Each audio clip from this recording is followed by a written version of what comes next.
கிறிஸ்துவில் அன்பானவர்களே, ஆண்டவரும் இரட்சகருமான இயேசு கிறிஸ்துவின் விலையேறப்பெற்ற நாமத்தில் உங்களை நான் வாழ்த்துகிறேன்.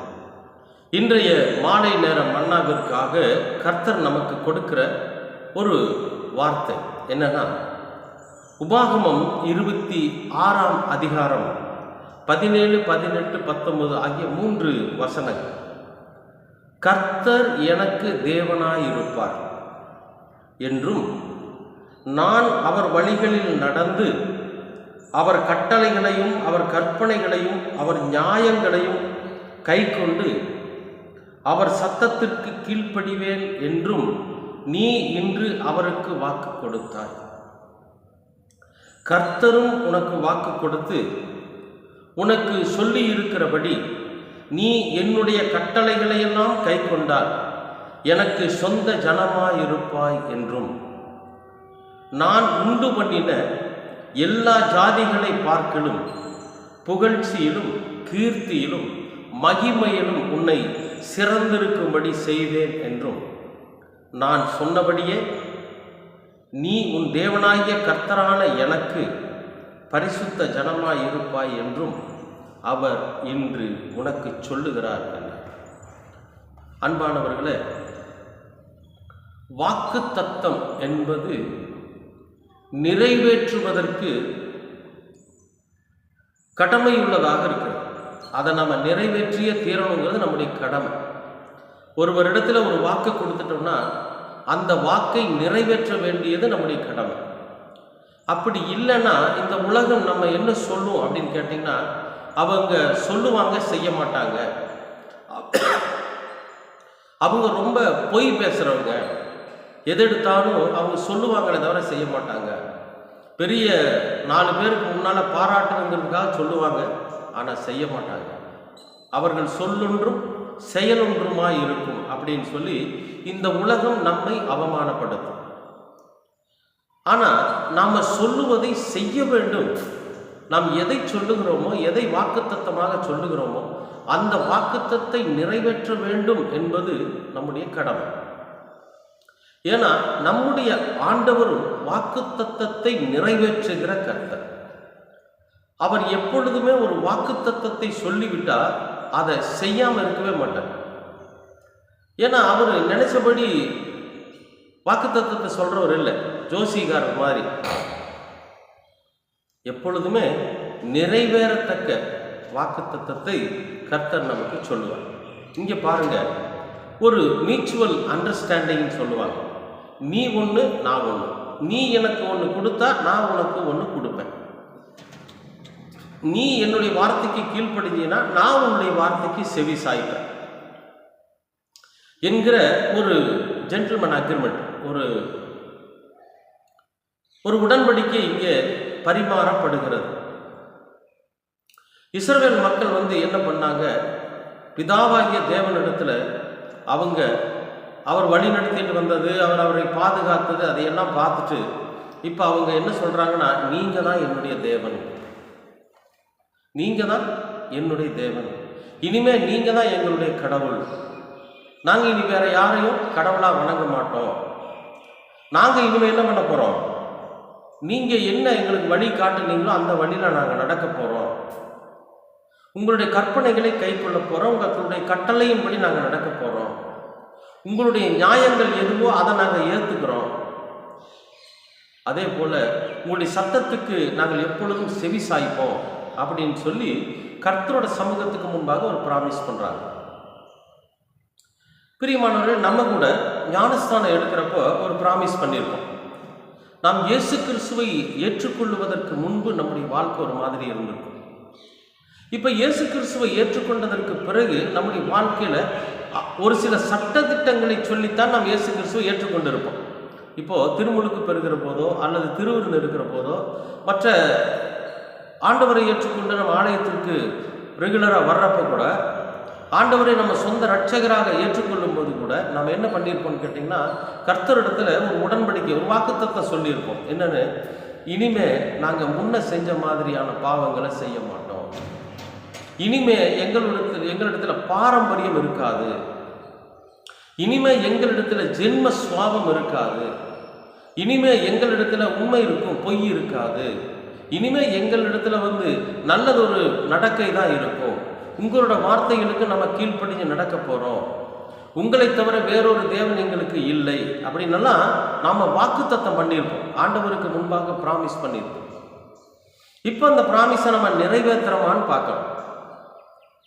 அன்பானவர்களே, இப்போ இந்த பிராமிஸ் பண்ணினதுனால இயேசு கிறிஸ்து நமக்கு என்ன பிராமிஸ் பண்ணியிருப்பார் இல்லையா? நமக்குன்னு நாம் அவருக்கு செஞ்சதுனால அவர் நமக்கு ஏதோ ஒன்று செஞ்சிருப்பார் இல்லையா? இப்போ இங்கே இந்த இஸ்ரவேல் மக்கள் கர்த்தரோட சமூகத்தில் ஒரு உடன்படிக்கை பண்ணினாங்க, ஒரு வாக்குத்தத்தை சொன்னாங்க. அந்த வாக்குத்தத்தத்தை கேட்டு கர்த்தர் என்ன அவங்களுக்கு பதில் கொடுத்துருக்காரு பாருங்க. கர்த்தரும் உனக்கு வாக்கு கொடுத்து உனக்கு சொல்லி இருக்கிறபடி நீ என்னுடைய கட்டளைகளை எல்லாம் கை கொண்டால் எனக்கு சொந்த ஜனமாய் இருப்பாய் என்றார். கர்த்தர் வாக்கு கொடுக்கிறார். என்னன்னு வாக்கு கொடுக்கிறாரு? நீ என்னுடைய வார்த்தையின்படி கீழ்ப்படிஞ்சு என் கட்டளைகளின்படி செஞ்சேனா என்னுடைய சொந்த ஜனமாய் இருப்ப. அடுத்தது சொல்றார் பாருங்க, நான் உண்டு பண்ணின எல்லா ஜாதிகளை பார்க்கிலும் புகழ்ச்சியிலும் கீர்த்தியிலும் மகிமையிலும் உன்னை சிறந்திருக்க பண்ணுவேன்.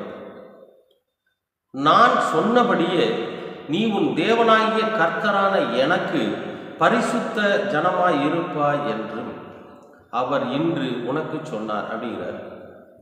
அன்பானவர்களே, அப்போ இயேசு கிறிஸ்து என்ன சொல்றார் அப்படின்னா நம்மை குறித்து. இங்கே இஸ்ராயேலின் மக்களுக்கு பழைய ஏற்பாட்டின் காலத்தில் சொல்லப்பட்ட ஒரு வாக்குத்தத்தம் என்னன்னு கேட்டீங்கன்னா, என்னுடைய வார்த்தைக்கு கீழ்ப்படிஞ்சு நான் சொல்றபடி நீங்க நடந்தீங்கன்னா இப்படிப்பட்ட காரியங்களெல்லாம், இப்படிப்பட்ட செயல்கள் எல்லாம் உங்களை சேரும். இந்தப்படியான ஆசீர்வாதங்கள் உங்களுக்கு நிறைவாக இருக்கும் அப்படின்னு சொல்லி ஆண்டவர் சொல்றார். அதையெல்லாம் செய்வேன்னு சொல்றார். அதே போல நம்முடைய வாழ்க்கையில கூட நாம் இயேசு கிறிஸ்துவை ஏற்றுக்கொண்ட போது நாம் என்ன வாக்குத்தத்தம் பண்ணி இருக்கிறோம் என்பதை நாம நினைவுபடுத்தி பார்க்கணும். அப்ப அதன்படி நாம நடக்கிறப்போ, அதன்படி நாம செய்யறப்போ, அவருடைய வார்த்தையின்படி நாம நடக்கிறப்போ, அவருடைய கற்பனைகளை கை கொண்டு வாழ்கிற போது அவர் நமக்கு என்ன வாக்குத்தத்தம் கொடுக்கிறாருன்னா, நீங்க என் சொந்த ஜனமாய் இருப்பீர்கள். அவர் தான் இந்த உலகத்தில் மனிதனை உருவாக்கினார். ஆதாம் ஏவாள் என்கிற அந்த முதல் மனிதர்களை உண்டாக்கினவர் கடவுள் தான். அவர்களுக்குள்ளே அந்த ஏதேன் தோட்டத்துக்குள்ளே அவர்கள் பழுகி பெருகினார். அதற்கு பிறகு ஏதேன் தோட்டத்தை விட்டு வெளியே அனுப்பின போது பல பேர் அவங்க திக்கற்ற எந்தெந்த திசையில யார் யார் போனாங்களோ எல்லாம் போனாங்க. பாபேல் கோபுரம் கட்டுகிற போது அவர்களுடைய பாஷைகள் தாறுமாறாக்கப்பட்டுச்சு.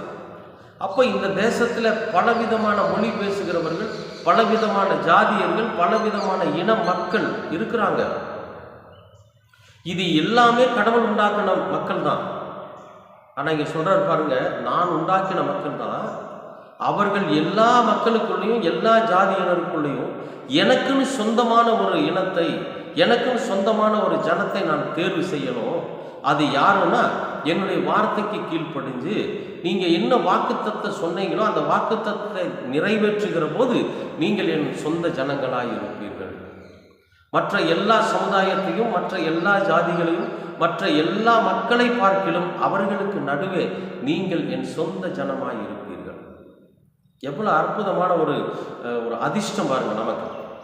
நாம இயேசு கிறிஸ்துவோட வார்த்தையை பின்பற்றி நடக்கிறப்போ அவர் என்ன பண்றாரு?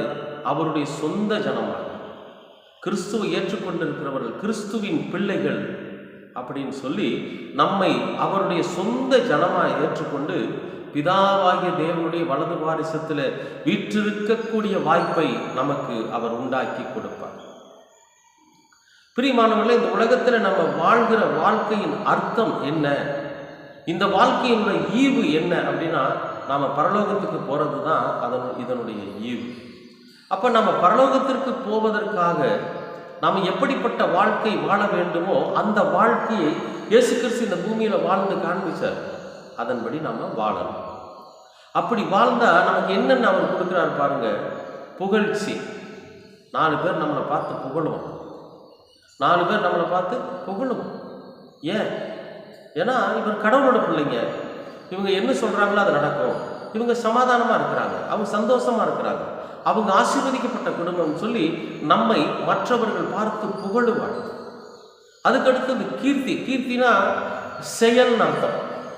கீர்த்தி அப்படின்னா செயல். சில பேர் கிராமத்தில் ஒரு பழமொழி சொல்லுவாங்க, நீங்கள் எல்லாம் கேட்டிருப்பீங்க. என்னன்னா, ஒரு சின்ன பையன், ஒரு 10 வயசு பையன் வச்சுங்களேன், இந்த பையன் ஒரு 35 வயது மதிக்கத்தக்க ஒரு வாலிபன் என்ன வேலை செய்யறானோ அந்த வேலை செஞ்சாரான்னு வைங்க.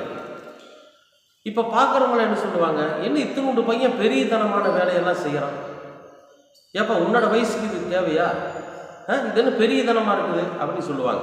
அப்போ அவங்க ஒரு பழமொழி சொல்லுவாங்க, மூர்த்தி சின்னது தான், கீர்த்தி பெருசுமா. மூர்த்தினா பையன், அந்த பையனுக்கு பேர் மூர்த்தி. கீர்த்திங்கிறது அவன் செய்த செயல். அப்போ மூர்த்தி சின்னதாக இருந்தாலும் கீர்த்தி பெருசாக இருக்குன்னு பழமொழி சொல்லுவாங்க. அதுலேருந்து நம்ம என்ன உணர்றோம்னா, கீர்த்தி அப்படின்னா செயல். இது வழக்க சொல்லிலேயே இருக்கு. இப்போ இந்த செயல் கீர்த்தியில் கர்த்தர் நமக்கு மேன்மையை சிறப்பாக வைக்கிறோம். நம்ம எதை செஞ்சாலும் அதில் வெற்றி, நாம் எப்படிப்பட்ட செயலை செய்தாலும் அதில் ஜெயம்.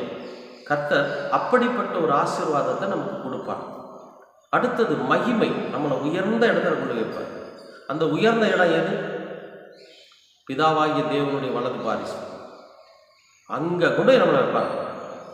அன்பானவர்களே, அப்போ அங்கே கூட நம்மளை வைக்கக்கூடிய இயேசு கிறிஸ்து நமக்காகவே காத்துக்கிட்டு இருந்து நம்மை அழைத்து கொண்டு போய் பிதாவுடைய வீட்டிலே நம்மளை வைக்கிறார். அப்படின்னா அது அவர் நமக்கு கொடுத்திருக்கிற வாக்குத்தத்தம். நான் உங்களை அழைத்து செல்வேன், நான் தான் உங்களுக்கு வழி, என் வழியா வாங்க, என் வழியாய் ஒருவன் உட்பிரவேசித்தால் அவன் உள்ளும் புறமும் மேய்ச்சலை கண்டடைவான்னு சொல்லிடுவான். அப்போ இயேசு கிறிஸ்து மூலியமா நம்ம உள்ள போனோம்னா உள்ளும் புறமும் இம்மையிலும் மறுமையிலும் நமக்கு ஆசீர்வாதம் தான். அதைத்தான் இங்கே சொல்றாரு. அப்போ இதுக்கு நம்ம என்ன செய்யணும்னா, நாம செய்திருக்கிற வாக்கு தத்தத்தை நாம நிறைவேற்றுகிற பிள்ளைகளாக இருந்தால் கடவுள் நமக்கு கொடுத்திருக்கிற வாக்கு தத்தத்தை நிச்சயமாக நிறைவேற்றுவார். நாம விலகி விலகி போய்கிட்டே இருக்கிறோம் வைங்களேன், அவரு காத்துக்கிட்டு இருக்கிறார். ஒரு குறிப்பிட்ட காலத்துல நம்மளை விட்டு அவரு விலகிடுவார். கடவுள் நம்மை விட்டு விலகிவிட்டால் நம்முடைய வாழ்க்கை கேள்விக்குரியாது. அன்பானவர்களே, ஒரு சம்பவத்தை சொல்றோம் பாருங்க. ஒரு பெற்றோர், அவங்களுக்கு ஒரே ஒரு பையன். இந்த பெற்றோர்கள் கூலி வேலை செய்யறது, தினக்கூலி. தினமும் கூலி வேலை செஞ்சு சாயந்தர நேரம் வரக்கூடிய கூலியில் தான் அவங்க சாப்பாடு. இந்த கூலி வேலைக்காரர் என்ன பண்ணாங்க, எப்படியாவது தன்னோட பையனை படித்து பெரிய ஆள் ஆக்கிடணும் அப்படின்னு சொல்லி தன்னோட மகனுக்கு ஒரு பெரிய அளவில் படிக்கிறதுக்கு உண்டான வழியை ஆயத்தப்படுத்தி கொடுத்து தான் சாப்பிட்டும் சாப்பிடாம என்ன பண்ணுறாங்க, அவன் நல்லா படிக்க வைக்கிறான். தூர தேசத்தில் அவன் ஒரு நல்ல வேலைக்கு போய் சேர்றான். அப்பாவுக்கும் அம்மாவுக்கும் பயங்கர மகிழ்ச்சி. கிராமம் முழுசு சொல்லி திரிகிறாங்க, என் பையன் அப்படி வேலைக்கு போயிட்டான், என் பையன் ஒரு உயர்ந்த இடத்துல வேலைக்கு போயிட்டான், இனி எங்களுக்கு பிரச்சனை இல்லை அப்படிங்கிற மாதிரி அவங்களோட சந்தோஷமும் மகிழ்ச்சியும் இருந்துச்சு. சில காலங்கள் போனது, அந்த பையன் தன்னோட பெற்றோர்களிடத்துல தொடர்பு இல்லாமல் இருக்கிறான். அவனுக்கும் பெற்றோர்களுக்கு தொடர்பே இல்லை. அவன் அங்கே தன்னோட வேலை செஞ்சுட்டு இருக்கிற பகுதியில் ஒரு பெண்ணை திருமணம் பண்ணிக்கிறான். இந்த திருமணத்துக்கு கூட தன்னோட பெற்றோர்கள் அவன் கூப்பிடல. ஏன்னா இவங்க வந்தால் ரொம்ப ஏழ்மையாக இருப்பாங்க, நமக்கு அவமானம் ஆயிரும் சொல்லி அவன் கூப்பிடல. ஆனால் இவங்க காத்துக்கிட்டே இருக்கிறாங்க, வருவாங்க வருவான் வருவான். ரொம்ப வருஷமாக அவன் வரவே இல்லை. இவர்களுடைய மகிழ்ச்சியெல்லாம் போயிடுச்சு, இவருடைய சந்தோஷமெல்லாம் போயிடுச்சு. கடைசியில் இவர்களுடைய நம்பிக்கையும் அவர்களை விட்டு போனது. ரொம்ப வருஷம் ஆயிடுச்சு. பார்த்து பார்த்து ஏங்கி ஏங்கி மனம் வருந்தி அந்த தகப்பனார் இறந்து போறார். இப்போ அந்த பையனோட மனைவி அவனுக்கு பிறந்திருக்கிற குழந்தைகளை கூட்டிட்டு வர்றான். இந்த செய்தியை கேள்விப்பட்டு வர்றப்ப அந்த தாயோட உள்ள எப்படி இருந்திருக்கு நினைச்சுப்பாங்க. அந்த அம்மாவுடைய மனசு எப்படி இருந்திருக்கும்? அந்த பையனை வரவேற்க சொல்லுமா இல்லை திட்ட சொல்லுமா? பையன் அவங்க அம்மா கிட்ட, அம்மா கூப்பிடுறான். இப்போ அந்த அம்மா கேட்குறாங்க, எதுக்குப்பா நீ வந்த, எதுக்காக வந்த கேட்க. என்னைய அவமானப்படுத்த வந்தையா? தான் பெத்த மகனை திட்டுன தாய் தாம் பெத்த மகனை சபித்த தாய், தாம் பெத்த மகனை அவமானப்படுத்தின தாய் அப்படிங்கிற பேர் எனக்கு உண்டு பண்ணுவதற்காக நீ வந்தையா? இன்னும் கொஞ்ச நாள் கழிச்சு நீ வந்திருக்கலாம்ல. அப்படி வந்திருந்தா நானும் இந்த உலகத்தை விட்டு மரித்து போயிருப்பேன்ல. அப்போ ஒரே முடிவா நீ வந்து போயிருந்தீங்கன்னா உனக்கு அவமானம் ஏற்பட்டிருக்காதுல்ல. தயவு செய்து உன் தகப்பனாரை நீ பார்க்க வேண்டாம் அப்படின்னு சொல்லி அந்த தாயானவள் தன்னோட மகளை திருப்பி அனுப்பிச்சான். மகனை அவனும் போயிடும். காத்திருந்து காத்திருந்து அந்த தாயானவள் மரித்து போனான். பிரியமானவர்களே, நம்முடைய ஆண்டவர் கூட நமக்காக காத்துக்கிட்டே இருக்கிறார். என்னுடைய மகன் என்னுடைய மகள் என்னை ஏற்றுக்கொண்ட போது என்னிடத்தில் ஒரு வாக்குத்தத்தம் பண்ணியிருக்கிறார். இந்த வாக்குத்தத்தத்தை நிச்சயமாக நிறைவேற்றுவதற்கு என் பிள்ளைகள் என்னிடத்தில் வரும். இந்த உலகத்தில் அவங்க வாழ்ந்துட்டு இருக்கிறதுனால ஒரு சில காரணங்களினால, ஒரு சில விஷயங்களினால, ஒரு சில சிற்றின்பங்களினால அவங்க என்னை விட்டு விலகி போய் இருக்கிறாங்க. நிச்சயமா ஒரு நாள் அவங்க என்னை தேடி வருவாங்க. தன்னுடைய வாக்குத்தத்தத்தை நிறைவேற்ற வேணும்பாங்க. அதில் என்னுடைய சத்தத்திற்கு செவி கொடுக்குறேன்னு அவங்க சொல்லியிருக்கிறாங்க. அப்போ நான் அவர்களை நோக்கி கூப்பிடுகிற போது என் சத்தத்திற்கு செவி கொடுத்து என்னோடு கூட வருவாங்க அவங்க அப்படின்னு நம்முடைய ஆண்டவர் நமக்காக கண்ணீரோடு காத்திருக்கிறார். அப்படி காத்திருக்கிற தெய்வம். ஏன்னா ஆண்டவர் சொல்றார், தன்னுடைய கடமையை நிறைவேற்றணும். என் பிள்ளைகளுக்கு நான் வாக்குத்தத்தம் பண்ணியிருக்கிறேன். அவங்களுக்கு புகழ்ச்சியும், அவர்களுக்கு கீர்த்தியும், அவர்களுக்கு மகிமையும் உண்டாக்கி கொடுப்பேன்னு நான் சொல்லியிருக்கிறேன். நீ என்னை பின்பற்றி வந்தீனா பிதாவின் இடத்துக்கு போயிடலான்னு நான் சொல்லியிருக்கிறேன். ஒருவன் என்னிலும் என் வார்த்தை அவனிலும் நிலைத்திருந்தால் அவன் மரணத்தை காண்பதில்லைன்னு நான் வாக்குத்தத்தம் கொடுத்திருக்கிறேன். அப்ப இந்த வாக்குத்தத்தத்தை எல்லாம் நான் நிறைவேற்றணும்னா என்னுடைய மகன் என்னிடத்துல திரும்பி வரணும், என்னுடைய மகள் என்னிடத்துல திரும்பி வரணும். அதுக்காக நான் காத்திருக்கிறேன்னு சொல்றேன். பிரியமானவர்களே, நாம் கடவுளை விட்டு விலகி வெகு தூரம் சென்றிருக்கிறோம்.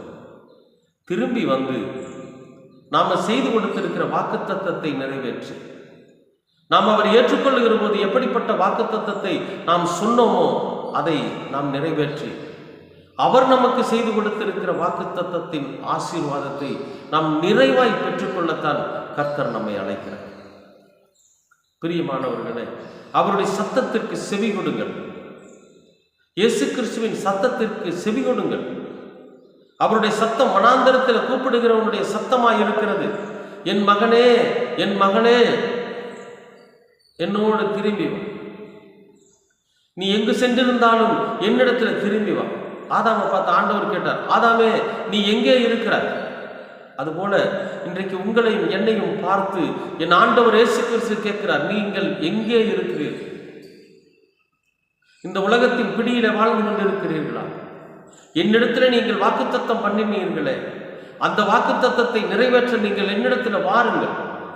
நானும் உங்களுக்கு செய்து கொடுத்திருக்கிற வாக்குத்தத்தத்தை நிறைவேற்ற வேண்டும். என் பிதாவின் இடத்துல நான் செய்து கொடுத்திருக்கிறேன். நீர் எனக்கு கொடுத்த பிள்ளைகளை நான் மிக கண்ணியமாக உங்களிடத்துல கொண்டு வந்து சேர்ப்பேன் என்று.